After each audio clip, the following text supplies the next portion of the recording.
سلام طعني هبلي كوراتن فتواتن تخطاتلتي مدب سابوين تايمز لمون كم تلمود الناس ساعة زحرنا يوم حصرتن وانا ونزلنا يمزيناتات حزنا لكم مسئنا لنا نسنا يمكتالكم نعدم فلما قند نتفتهم نباخهم كنابل تيك توكر أدوناي أب تحت قيد مئتاو صعبو والعدي تادو تيك توكر أدوناي زخونت ويزيرو أببا قبرو زحابو صفح زبالة ريتو أب مدلاونا كترخبو يخم ودب حزبا ويان حرنة تقرين زحلفو سلسة معالتات كايدو صنح أخيبا مززامون أخيبو وصيتاو كم زنبرز تقصلو سافيحين تاريرن سيتاب حالة مقلسون أب مدلاونا كترخبو يخم لايك كومنت شير سبسكرايب داقوركم نمدلاونا كتكتاتولو نعدم ببزلخمو سناي صنحي تكبرلنا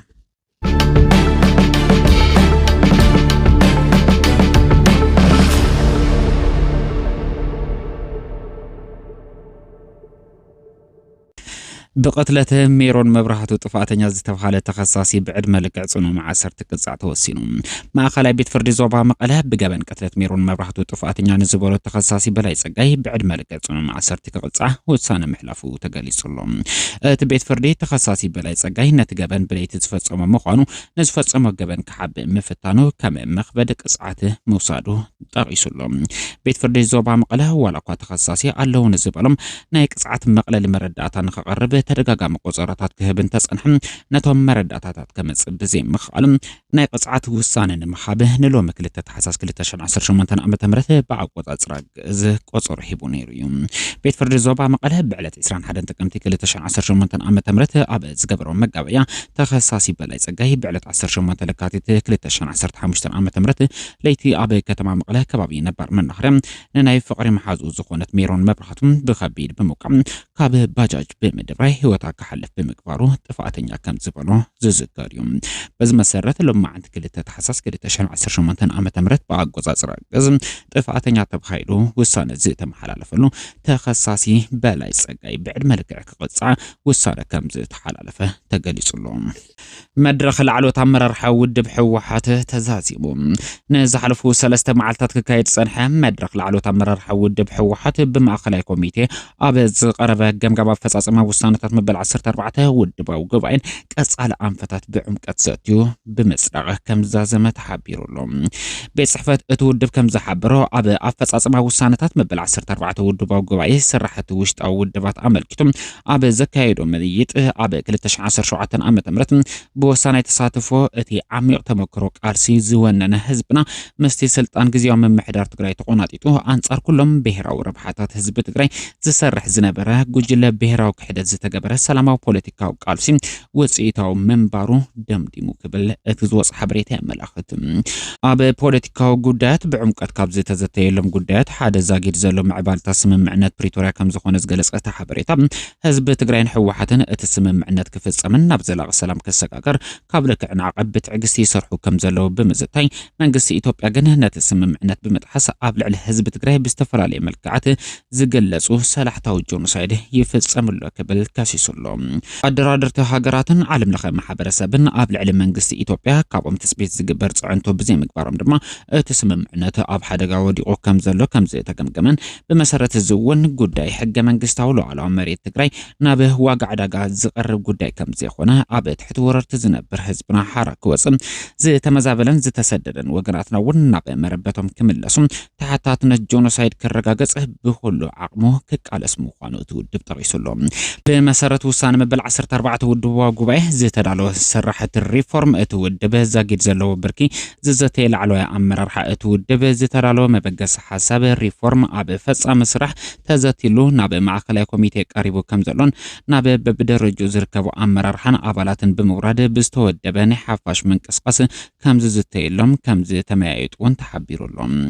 ኣብ ማሕበረ ቁጠባዊ መደባት ጸጥታን መሰረት ገይሩ ኣብ ዝቀረበ ገምገም ማዕከላዊ ኮሚቴ ዝዘተየ ላዕለዋይ ኣመራርሓ እቲ ውድብ ነቲ ኣብ ልዕሊ ህዝብ ትግራይ ዝተፈጸመ ዛጊድውን ዝቅጽል ዘሎ ጆኖሳይድ ሲዒቦም ዝፍጠሩ ማሕበረ ኢኮኖሚያዊ ቅልውላዋት ብዕምቀት ብምዝታይ ተጠቃምነት ህዝብና ብሓፈሻ ብፍላይ ድማ ኣብ ተጠቃምነት ስድራ ስዋት ሓርበኛታትን ደቂ ኣንስትዮን መንኣሰይን ቆልሕታ ብምኻብ ክስራሕ ንዝተቐመጠ ኣንፈት ብምዕማቕ በብደረጃ ዘሎ ኣመራርሓ ውድብ ክረባረብ ኣብ ምርዳእ በፂሑ ኣሎ ክብል እውን እቲ ቤት ጽሕፈት ኣብ ዘርጉ ሓበሬታ ጠቂሱሎ ሰራዊትና ዘለዎም ጸገማት መሰረት ገይሩ ብዕምቀት ዘተላዕሎት አመራርሓ ውድብ ሕወሓት መነባብሮ ሰራዊትና ንምምሕያሽ ክረኽቦም ዝግቦም ጥቕማጥቕምታት ንምምላእ ዝተጀመረ ምንቅስቓሳት ክቀላጠፉ ኣብ በብደረጃ ዘሎ አመራርሓ ነዚ ተግባራዊ ንግባር ዘኽእል ምድላዋት ክግበር ከም ዝግባእ ኣብ ምርዳእ ከም ዝተበጽሐውን ክፍለጥ ተኻኢሉሎ ጉዳይ ጸጥታ ኣብ ዝሕዚ እዋን ህዝብና ኣብ ስጋት ጥሒሉ ከም ዝርከብ ብምጽተም መልአተ ህዝቢ ዘሳተፈ ርብርብ ብምግባር ውሕስ ሰላምን ጸጥታን ከባቢ ክህሉ ክስራሕ ከም ዝግባውን ተወሲኑሎ ኣብ ጉዳይ ሰናይ ምምሕዳር ዘሎ ጉዕዞን ብልሹን ኣሰራርሓ ኣብ ዝኸፈ ደረጃ በጽሑ ከም ዘሎ ንዝቐረበ መበገሲ ገምጋም መሰረት ገይሩ ኣብ ዝገበሮ ዘተ ድማ ኣብ ዝሕዚ እዋን ግልጋሎት ብገንዘብ ዝዕደገሉ ኩነታት ከም ዘሎ ኣብ መሬት ማዕድን ዝርአ ዘሎ ብልሹ ኣሰራርሓ ብዕምቀት ብምጽታይ ኣብ ቀጻሊ በብደረጃ ዘሎ አመራርሓ ናብ መስርሕ ጽሬት ኣትዩ ብዝተወደበ ናይ ሓፋሽ ምንቅስቓስ እቲ ጸገም ንምፍታሕ ክስራሕ ደምዲሙ ከም ዝወጸ ተገሊጹሎ ኣብ ዝተነጸሩ ቀጻሊ ኣንፈታት ስራሕቲ መሰረት ገይሩ ኣብ ዘካየዱ ዘተ ድማ ዘጊር ዘሎ ጠንካራ ኣፈጻጸማታት ውሳነታት መበል 14 ውድባዊ ጉባኤ ብምዕቃብ ዘይተፈጸሙ መደባት ብቁልጡፍ ክፍጸሙ ርብርብ ክግበረሎም ብጽሒት ክዋጻ ኣብ ምርዳእ ከም ዝተበጽሐውን ተገሊጹሎ በብደረጃ ዝርከብ አመራርሓ ውድብ ሕወሓት ኣብ መትከላዊ ቃልሲ ዝተመስረተ ሓድነት ብምጥንኻር ውድብ ሕወሓት ብኣወዳድባን ኣተሓሳስባን ጠንኪራ መድረኻዊ ተልእኾኣ ክትፍጽም ዘኽእላ ቁመና ክውንን ኣብ ዘኽእለሉ ጉዳያት ብዕምቀት ብምምያጥ ነቲ ማእኸላይ ኮሚቴ ዝተቐመጠ ኣንፈት ከም ዘጽደቐውን እቲ ቤት ጽሕፈት ሕወሓት ኣብ ዘውፅኦ መግለጺ ጠቒሱሎ ላዕሎት አመራርሓ ውድብ ሕወሓት ኣብ ህዝብና አንጸላሊ ኣብ ዘሎ ሓደጋታት ህልውና ብዕምቀት ድሕሪ ምዝታይ ስትራቴጂካዊ ዓቕምታት መኸተ ካብ ዝኾነ ይኹን እዋን ንላዕሊ ተዋዲዶም ነዚ ሓደጋ እዚ ንምቕልባስ ክሰርሑ ዝተጀመረ ቃልሲ ክጠናኸር ኣብ ሓበራዊ ምርዳእ ከም ዝተበጽሐውን ዝወጽ ሓበሬታ የመላኽት ካብዚ ብተወሳኺ ምስ ብሄራዊ ውድባትን ሲቪክ ማሕበራት ሓቢርካ ንምስራሕ ውድብ ህዝባዊ ወያነ ሓርነት ትግራይ ዝገብሮ ዘሎ ጻዕሪ ኣጠናኺሩ ክቕጽል ዝበሉ እቲ ውድብ ኣብ ዝተቐመጠ ኣንፈት ብምዝታይ ኣብ ክሊ መሰረታዊ ረብሓታት ህዝቢ ትግራይ ሓቢርካ ንምስራሕ ዘሎ ቁርብነት ለምውን ከም ትማሊ ተጠናኺሩ ክቕጽል ከም ዝግባእ ብምርዳእ ኣኺቡ ዛዚሙሎ ክብል ቤት ጽሕፈት ውድብ ሕወሓት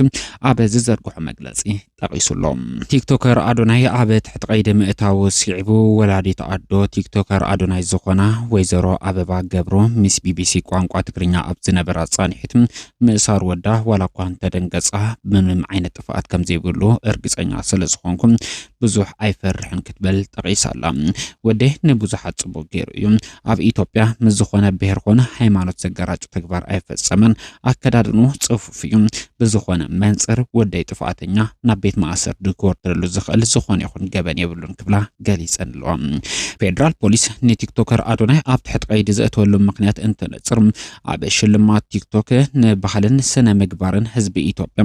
ብዝተጻረረ መልክዑ ኣከዳድና ዘርእዩ ኣካላት ኣብ ትሕቲ ቁጽጽር የትለኹም መዚ ጉዳይ ተኣሳሳርነት ዘለዎም ዝጠርጠርክዎም ኣካላት እውን ይኣስር ኣለኹ ብምባል ንቲክቶከር ኣዶናይ ኣብ ትሕቲ ቀይዲ ከም ዘእተወ ጠቒሱ እዩ ኣብቲ እዋን ቲክቶከር ኣዶናይ ተኸዲንዎ ዝነበረ ድማ ሱፍ ምስ ምንባሩ ተተሓሒዙ ንኽእሰር ንጹር ምክንያት ኣይኮነን ዝብል ከቢድ ተቃውሞ እንዳገጠሞ ይርከብ ቲክቶከር ኣዶናይ ኣብ መላእ ኩርናዕ ኢትዮጵያ ክበሃል ብዝኽእል ደረጃ ዝለዓለ ተቐባልነት ከፍሪ ዝኽኣለ ኣብ ብርክት ዝበሉ ጽቡቕ ተግባራት ክዋፈር ዝተረኣየ ብሄር ምስ ብሄር ዘይፈሊ ሃይማኖት ዘይቆጽር ብሉጽ መንእሰይ ምንባሩ ዝተጠቐሰ እንትኸውን ኣብ ትሕቲ ቀይዲ ምእታው ንመንግስቲ ኢትዮጵያ ከቢድ ወቀሳ እንዳስዕበሉ ይርከብ